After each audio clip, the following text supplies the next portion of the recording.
Alors restez jusqu'à la fin de la vidéo car je vais vous partager une expérience récente qui va aller à l'opposé de tout ce que je vais vous dire tout de suite. Ce que j'ai envie de vous partager, c'est la chose suivante. Si vous voulez garder les meilleurs collaborateurs pour avoir les meilleurs clients, ne misez pas tout sur le salaire.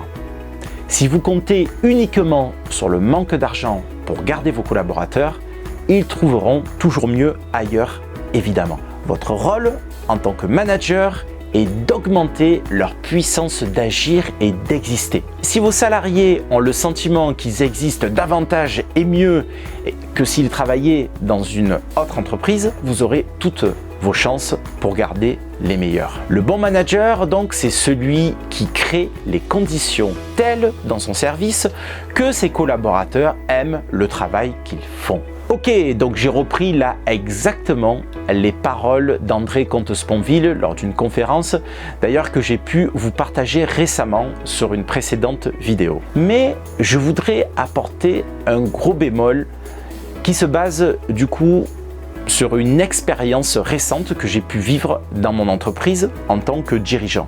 Que faire avec un collaborateur qui s'octroie un pouvoir d'agir et d'exister qui va au-delà de ce que moi j'estime être dans ses capacités. En gros, un collaborateur qui se voit manager, qui se voit évoluer, mais qui n'en a pas encore les capacités, ou alors tout simplement qui est loin de faire l'unanimité dans l'équipe. Alors vous allez me dire, votre rôle en tant que manager ou de dirigeant, c'est de l'accompagner. Alors ok, mais cela suppose néanmoins une certaine humilité, une capacité de remise en question du collaborateur, ou même, voire même une capacité d'apprentissage sur de nouvelles pratiques ou de nouveaux comportements.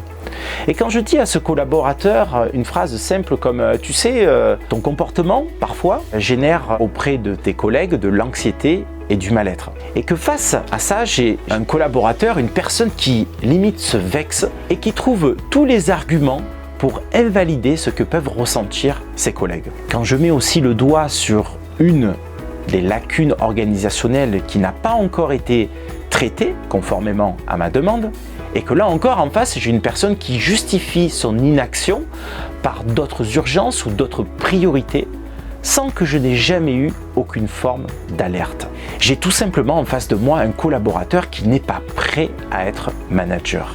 Être manager, ça bouscule, ça demande à avoir suffisamment confiance en soi pour baisser d'une certaine manière son armure et d'être en capacité de parler vrai, de voir ses angles morts. Mais sans remise en question et sans envie de faire mieux, c'est très difficile, voire impossible. À ce moment-là, c'est ce que j'ai fait, j'ai parlé vrai. Je lui ai dit une phrase tout simplement qui était assez claire. J'ai dit, tu sais, je suis là pour t'aider et avoir en fait une vision à 360 que tu n'as pas encore actuellement.